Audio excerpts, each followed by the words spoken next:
मंडळी, कोणत्याही महिलेला जेव्हा लग्न होते तेव्हा तिचा नवरा, तिची सासरची मंडळी तिला फुलाच्या सजलेल्या गाडीत वाजत गाजत आपल्या घरी घेऊन येत असते. त्यांना अपेक्षा असते की घरी येणारी ही सून आहे, लक्ष्मीच्या रूपात यावं, तिनं आपलं घर सांभाळावं, तिनं आपलं घर सवारावं, आपलं घर पुढे न्यावं.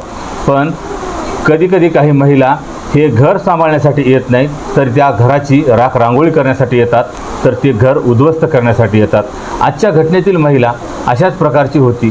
तिलासुद्धा तिच्या नवऱ्याने, तिच्या सासू सासऱ्यांनी एका फुलाच्या सजलेल्या गाडीत आणलं. ती घर सांभाळेल अशी त्यांची अपेक्षा होती, ते घर आपलं पुढे नेईल अशी त्यांची इच्छा होती. पण ही महिला वासनेत एवढी बरबटलेली होती, वासनेत एवढी आंधळी झालेली होती की या महिलेनं आपल्याच 19 वर्षाच्या नुकताच तारुण्यात आलेल्या अज्ञान असलेल्या या मुलाला वासनेच्या जाळ्यात अडकवलं. त्याच्यासोबत आपल्या शारीरिक गरजा पूर्ण केल्या, आपल्या वासनेची भूक शांत केली. एवढंच नाही तर त्याच आपल्या दिराला आपल्याच नवऱ्याच्या विरुद्ध भडकवलं आणि त्यानंतर आपल्याच या दिराच्या हाताने आपल्याच नवऱ्याचा काटा काढला. या घटनेत फक्त त्या महिलेची चूक नव्हती, तर तो 19 वर्षाचा मुलगा होता, जो दीर होता, हा सुद्धा एवढा बाईलवेडा झाला. तो सुद्धा वहिनीच्या शारीरिक सुखाला एवढा काही वेडावला की वहिनी जे म्हणेल त्याला ती पूर्व दिशा वाटत होती. त्याने सुद्धा वहिनीच्या सांगण्यावरून क्षणभरसुद्धा विचार केला नाही की ज्या भावासोबत आपण लहानाचे मोठे झालो, ज्या भावाने आपल्याला लहानाचं मोठं केलं, त्यानं आपल्याला कित्या प्रमाण प्रेम दिलं, त्याने आपल्या हाताने आपल्याला भरवलं, तरीसुद्धा ह्या लहान भावाने आपल्या मोठ्या भावाला एवढ्या क्रूर पद्धतीने संपवलं की एखादा दुश्मनसुद्धा एका दुश्मनाची अशा प्रकारे कोणी हत्या करणार नाही. आता काय आहे हा संपूर्ण प्रकार, हेच आपण या व्हिडिओमध्ये सविस्तर पद्धतीने जाणून घेऊया. त्यासाठी हा व्हिडिओ शेवटपर्यंत नक्की बघा. नमस्कार मंडळी, स्वागत आहे तुम्हा सर्वांचं पुन्हा एकदा आपल्या मराठी यूट्यूब चॅनलमध्ये. तर मंडळी, घटना आहे आपल्या महाराष्ट्र राज्याच्या पुणे जिल्ह्याची. पुणे जिल्ह्याचं पिंपरी शहर आहे आणि या पिंपरी शहराच्या परिसरामध्ये एक पोलीस स्टेशन आहे दिग्गी, आणि या दिग्गी पोलीस स्टेशन अंतर्गत एक गाव आहे चरोली, जे पुणे आळंदी रोडवर आहे. या चरोलीमध्ये एक कुटुंब राहत होतं, ज्या कुटुंबामध्ये 2 भाऊ आणि त्यांचे आईवडील अशा प्रकारे यांचं कुटुंब होतं. पित्याचं नाव दादाजी लकडे आणि जो मोठा भाऊ होता याचं नाव धनु लकडे, आणि लहान भाऊ 19 वर्षाचा होता, त्याचं नाव सोमनाथ लकडे. अशा प्रकारे यांचं कुटुंब होतं. धनुचं मागील 5 वर्षापूर्वी शीतलसोबत लग्न झालं, आणि जेव्हा शीतल लग्न करून नवऱ्याच्या घरी आली त्यावेळेस ती सुद्धा आनंदात होती, ती सुद्धा खुश होती, आणि शीतलसारखी सुंदर पत्नी मिळाली म्हणून धनु लकडे सुद्धा खूप खुश होता, आनंदात होता. दोघांचंही वैवाहिक आयुष्य जे होतं ते खूपच सुखात चाललेलं होतं, मौजमजेत चाललेलं होतं. पण 4 जुलै 2025च्या दिवशी धनु लकडे हा आपल्या मेंढ्या चारण्यासाठी गेलेला होता. यांचं वडिलोपार्जित त्यांच्याकडं मेंढ्या होत्या, यांचा व्यवसायच मेंढ्या पालन करण्याचा होता. त्याचप्रकारे यांच्या घरी मेंढ्या होत्या. तर त्याचप्रकारे धनु लकडे आणि सोमनाथ लकडे हे दोघेही सुद्धा मेंढ्या घेऊन चारण्याचं जवळपासच्या परिसरामध्ये काम करत होते. 4 जुलैच्या दिवशी सुद्धा धनु लकडे आपल्या मेंढ्या घेऊन शेतात गेलेला होता, आणि त्याच्यासोबत त्याचा भाऊसुद्धा होता. आणि त्यानंतर जेव्हा संध्याकाळ झाली पण धनु लकडे घरी काही परत आलाच नाही. जेव्हा त्याच्या वडिलांनी सोमनाथला विचारलं त्यावेळेस सोमनाथने सांगितलं की तो तेव्हा दुपारीच निघून आला, मला माहीत नाही तो कुठे गेला. आणि ज्यावेळेस त्याचे मग आईवडील चौकशी करत होते, त्याला फोन करण्याचा प्रयत्न करत होते, पण त्याचा फोनही लागत नव्हता. आणि त्यानंतर मग रात्र अशीच उलटून गेली. 5 जुलैची सकाळ उजेडली. जवळच्याच परिसरामध्ये एक पठारे मळा असं परिसर आहे, आणि या परिसरामध्ये एक सोसायटी आहे, आणि या सोसायटीच्या गेटवर एक सिक्युरिटी गेट आहे, आणि या सिक्युरिटी गेटजवळच एक मृतदेह पडलेला आहे, जो अक्षरशः रक्ताच्या थरोळ्यात पडलेला आहे. सिक्युरिटी गार्डने तो मृतदेह पाहिला आणि लगेच याची माहिती पोलिसांना दिली. दिघी पोलीसही घटनास्थळी दाखल झाले आणि त्यांनी येऊन तो मृतदेह पाहिला, त्याचा पंचनामा केला. मृतदेहाला पाहताच असं वाटत होतं की त्याच्यावर खूपच क्रूर पद्धतीने धारदार शस्त्राने वार केले गेले आहेत. त्याच्या डोक्यावर खूप काही घाव दिसत होते, शरीरावर काही घाव दिसत होते. अक्षरशः तो रक्ताच्या थरोळ्यात पडलेला होता, रक्ताने माखलेला होता. त्यानंतर तो मृतदेह पोलिसांनी पोस्टमॉर्टमसाठी पाठवला, आणि त्यानंतर मग पोलिसांनी समोरचा तपास सुरू केला. आणि जेव्हा मृतदेह सापडला अशी माहिती जेव्हा कुटुंबियांना मिळाली त्यावेळेस जाऊन कुटुंबियांनी पाहिलं तर अक्षरशः त्यांचं रडून रडून बेहाल होतं. सोमनाथसुद्धा रडत होता. त्याचा मोठा भाऊ 33 वर्षाचा धनु हा अशा प्रकारे त्याची क्रूर हत्या केली गेली आहे, आणि त्याची पत्नीसुद्धा रडत होती, आक्रोश करत होती. आणि त्यानंतर कशीबशी त्याची अंत्यविधी पार पाडण्यात आली, आणि त्यानंतर मग पोलिसांनी यांना चौकशी करायला सुरुवात केली की याचे कोणाशी काही वाद होते, जुने काही काही वैर होते की याची हत्या कुणी केली असेल, तुम्हाला कोणावर संशय आहे का, अशा प्रकारचे जेव्हा पोलीस येऊन यांची चौकशी करत होते त्यावेळेस वडिलांना तर याच्याबद्दल काहीही माहीत नव्हतं, त्याचे वाद कोणाशीही नव्हते, कारण त्यांचं कोणाशी काही जास्त संपर्कसुद्धा नव्हता. तो आपल्या मेंढ्या घ्यायचा, दिवसभर रानामध्ये चारायचा आणि संध्याकाळी परत आपल्या घरी यायचा, आपल्या कामामध्ये तो व्यस्त असायचा आणि अशामध्ये त्याच्या कोणाशी काही वादसुद्धा नव्हते असे त्याचे वडील सांगत होते. सोमनाथ लकडे ज्या प्रकारे पोलिसांशी बोलत होता, पोलिसांना त्याच्या बोलण्यामध्ये काहीतरी संशय वाटत होता. त्यानंतर त्याने त्याचे काही कॉल डिटेल्स काढले आणि सोमनाथचे सुद्धा कॉल डिटेल्स काढले.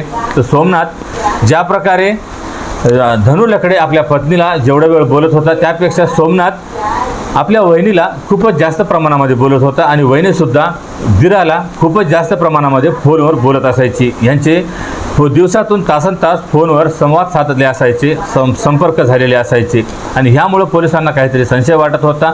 पोलिसांनी जवळपासचे काही CCTV फुटेज तपासून पाहिले आणि सोबत जो सोमनाथच गेलेला होता आणि सोमनाथ आता उडवाउडवीची उत्तरं देत होता, यासाठी पोलिसांना आणखी काही संशय वाटत होता.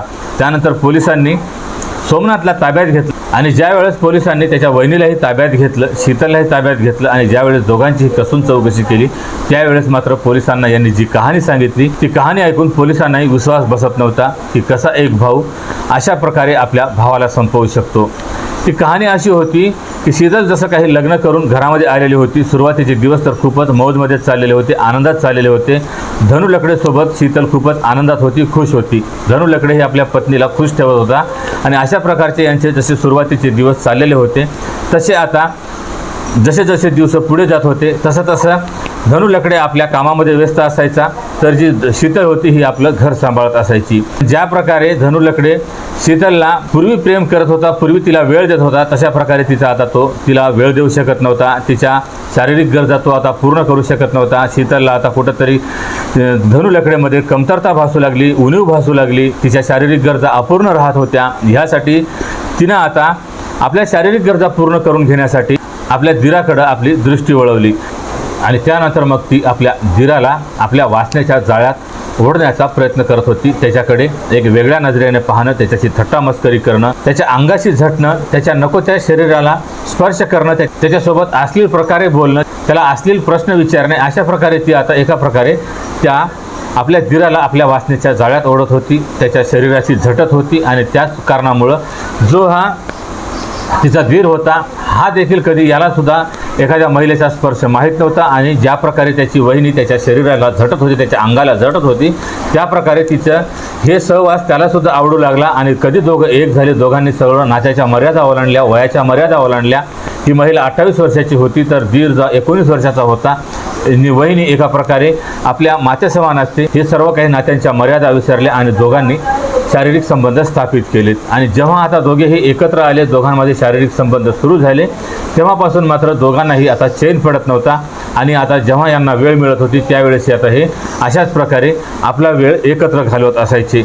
आणि जेव्हा हा आता आपल्या भावासोबत मेंढ्या चारण्यासाठी सोमनाथ धनुसोबत जात असायचा त्यावेळेस मात्र हा सारखा फोनवर बोलत असायचा आणि घरीही शीतल त्याला फोनवर बोलत असायची.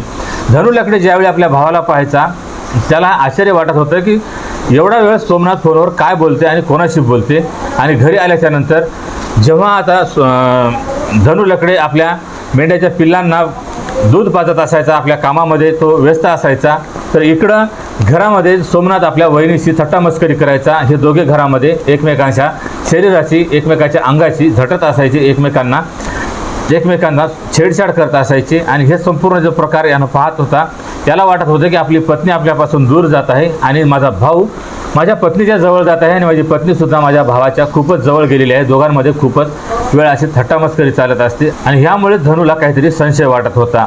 आणि ह्यासाठीच जेव्हा कधी आता हा रानामध्ये गेलेला असायचा, आपल्या मेंढ्या चारत असायचा, त्यावेळी सोमनाथ मात्र कधी एखाद्या ठिकाणी मेंढ्या उभ्या केल्या, तिथं बसवल्या आणि त्यावेळेस सोमनाथ आपल्या भावाला सांगायचा की मला काहीतरी काम आहे, मित्राने बोलवलं आहे, अशा प्रकारे तो काहीतरी बनाव करायचा आणि थेट तो आपलं घर गाठायचा आणि घरी आल्याच्या नंतर मग ह्या वहिनीसोबत आपल्या शारीरिक गरजा पूर्ण करायचा. वहिनीसुद्धा त्याच्यासोबत शारीरिक गरजा पूर्ण करायची. दोघेही तासनतास घरामध्ये वेळ घालवायचे आणि त्यानंतर मग हळूच हा आपल्या मेंढ्याकडं परत निघून जायचा. अशा प्रकारे आता याचं बरेच दिवसापासून काही चाललेलं होतं आणि हे जो संपूर्ण घरामध्ये गेल्याच्या नंतर या वहिनी आणि दिरांमध्ये जे थट्टामस्करी चालायची ही आता वेगळ्या प्रकारची थट्टामस्करी होत होती. दोघं एकमेकांच्या अंगाची झटत होते आणि ह्यामुळं धनूला काहीतरी संशय येत होता, ह्यासाठी तो त्या दोघांवरही आता लक्ष ठेवून होता, यांच्या तो मागावर होता. एके दिवशी अशाच प्रकारे सोमनाथ जेव्हा आपल्या भावाला सांगून मेंढ्यापासून घरी निघून गेला, त्यावेळेस याने सुद्धा मेंढ्या तिथंच रानामध्ये एका ठिकाणी बसवल्या आणि त्यानंतर तो सुद्धा त्याच्या मागं घरी आला. आणि घरी येऊन जेव्हा त्याने पाहिलं तर त्यावेळेस त्याच्या पायाखालची जमीन सरकली. त्याच्या मनामध्ये जो संशय होता तो खरा ठरला. त्याचा हा लहान भाऊ आपल्याच वहिनीसोबत अशा नको त्या अवस्थेमध्ये त्याला आढळला आणि त्यानंतर मग त्याची तळपायाची आग मस्तकात गेली आणि त्यानंतर त्याने लगेच मग आपल्या भावालाही आणि त्याच्या पत्नीलाही मारहाण करायला सुरुवात केली. आणि घरामध्ये आता मग असं काही भांडण निर्माण झालं आणि आता हे भांडण एवढं काही कडाक्याचं भांडण झालेलं होतं की आता तो आपल्या घरामध्ये क्षणभर सुद्धा राहू शकत नव्हता. आपल्या भावासोबत तो एक क्षणसुद्धा राहू इच्छित नव्हता. ह्यासाठी त्याने आपल्या वडिलांना सांगितलं आणि लगेच त्यानं आपले जे काही भांडे बर्तन होते आपल्या पत्नीला घेतलं आणि तो विभक्त आपल्या वेगळ्या घरामध्ये जाऊन राहत होता. आता हा असा राहत होता आणि त्याने आता धमकावलेलं होतं की याच्या पुढे जर मला तुम्ही असे आढळले तर मी तुम्हा दोघांनाही संपवून टाकेल. अशा प्रकारे त्याने या दोघांनाही, भावाला आणि आपल्या पत्नीला त्याने धमकावलेलं होतं. आणि असेच काही दिवस मग आता पुढं जात होते. घरामध्ये आल्याच्या नंतर त्याला अजून संशय येत होता. त्याच कारणावरून घरामध्ये आपल्या पत्नीशी तो वाद घालत होता आणि हे आता वादविवाद दररोजचे झालेले होते. त्याला आता अजून आपल्या पत्नीवर संशय यायचा आहे की माझा भाऊ अजून माझ्या पत्नीसोबत तशाच प्रकारे संबंधामध्ये आहे, माझी पत्नीसुद्धा त्याच्या भावासोबत संबंधामध्ये आहे. अशा प्रकारे याचा संशय यायचा, दोघांमध्ये अशाच प्रकारचे वाद व्हायचे. आणि आता हा ज्या प्रकारे आपल्या पत्नीला धाकात ठेवण्याचा प्रयत्न करायचा, तिच्यावर लक्ष ठेवून असायचा, ह्यामुळं या पत्नीला आता दिराचा विरह सहन होत नव्हता, दिराची भेट होत नव्हती. ज्या प्रकारे ही वहिनी एका तरुण मुलाच्या शरीराला चटवलेली होती त्या प्रकारे इच्छा आता पूर्ण होऊ शकत नव्हत्या. आणि तिकडं दीरसुद्धा वहिनीविना राहू शकत नव्हता. त्यालासुद्धा वहिनीची आठवण सतावत होती. एका प्रकारे त्यालासुद्धा वहिनीच्या शरीराची चटक लागलेली होती आणि हे दोघेही मग एकमेकांशिवाय राहू शकत नव्हते. आता हे फोनवर एकमेकांना संवाद साधत होते. याच्यामधूनच ते काहीतरी आता याच्यातून मार्ग काढण्याचा प्रयत्न करत होते. आणि दोघांनीही मग ठरवलं, वहिनीने सांगितलं की बघ, आपण तुमचा भाऊ जोपर्यंत जिवंत आहे तोपर्यंत आपण दोघं एकत्र राहू शकत नाही, दोघांनाही भेटणं शक्य नाही. आणि त्यानंतर मग तिने सांगितलं की बघ, कोण्याही परिस्थितीमध्ये का होईना तू तुझ्या भावाचा काटा काढ. आणि ज्या वेळेस असं भावाला सांगितलं त्यावेळेस भावाने सुद्धा तयारी दर्शवली. त्याने सुद्धा ही गोष्ट मान्य केली की जोपर्यंत माझा भाऊ आहे तोपर्यंत मी माझ्या वहिनीला भेटू शकत नाही. आणि त्याने सुद्धा ठरवले की आता भावाचा काटा काढायचा.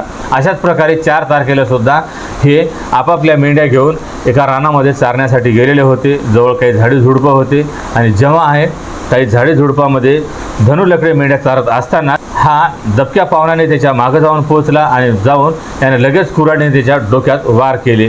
जेव्हा पहिला वार त्याच्या डोक्यात झाला त्यावेळेस तो अक्षरशः खाली कोसळला आणि जमिनीवर पडला.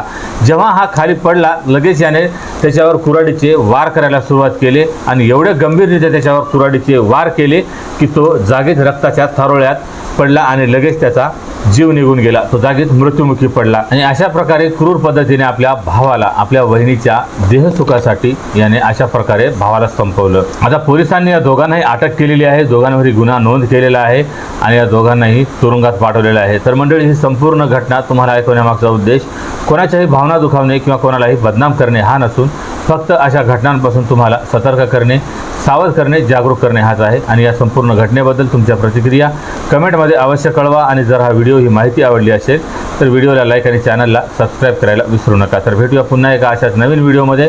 तेव्हा सतर्क राहा, सावध राहा, सुरक्षित राहा. जय हिंद, जय महाराष्ट्र.